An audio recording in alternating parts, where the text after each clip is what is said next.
all build up for the winter practice that I like to do, especially before kind of solstice and before New Year's, which is where we're at right now.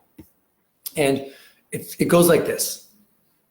I look through every month of the year that's happened up till now, and I write down a little blog, a little couple of lines about like what I was doing. And as a herbalist, I'll go through my pictures even and look at the plants.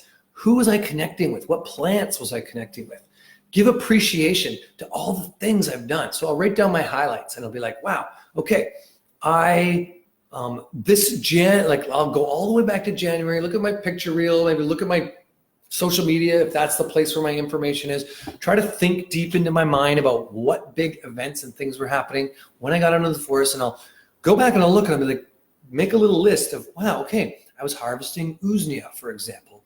I remember that balm of Gilead patch. I remember getting out for a forest walk in the forest during January, right? So January, it was cold. Oh, last year, I remember, I went to Alberta and I connected in with some of the really awesome plants there. Saw a hawthorn tree, a crabapple tree. Connected in with the silverleaf buffalo berry. Actually saw Denny, I think, out there doing that. But what I'll do is I'll build some momentum. So I'll start with January, then I'll move into February, then I'll move into March. And it's important to do this in the exact order. The reason why is because the more you work in the order, the more you build the momentum, right? The more momentum you build, the more power you build, the more you start attracting. So the point of this exercise is to look at not just what you can do, what you want to do, how you wish you could be, where you want to be in the future, because that's useless. There's no momentum there. Build the momentum. Look at your plant path. How have you connected with plants this year? And for me, the easiest way is to look at my photo reel on my phone and be like, wow, I remember that forest walk. Yes, and then I'll write it down on my little journal. Went for a little forest walk. The highlight was I saw some Labrador tea or something like that. There was a beautiful polypore on a tree when I was out walking in February, in March, April, May, June, July, August, September. As you get closer to the now, it becomes a lot easier to remember with your frontal mind what you've been doing all the way up until yesterday or last week. How are you connecting with plants then? And then when you go and you look through all of these things you've done, think of each one as a celebration.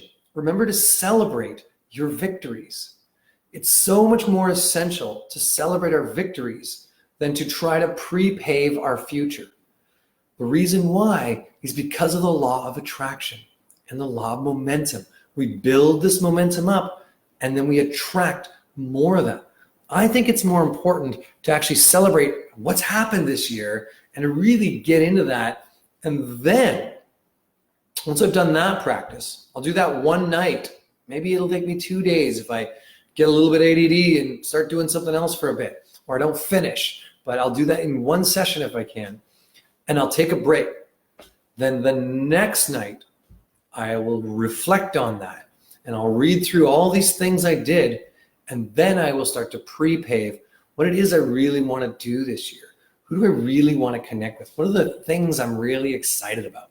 Now, this works with more than just plant medicine, but I'm speaking to a group of herbalists here, and I want to just invite you to celebrate where you're at right now and all the things you've done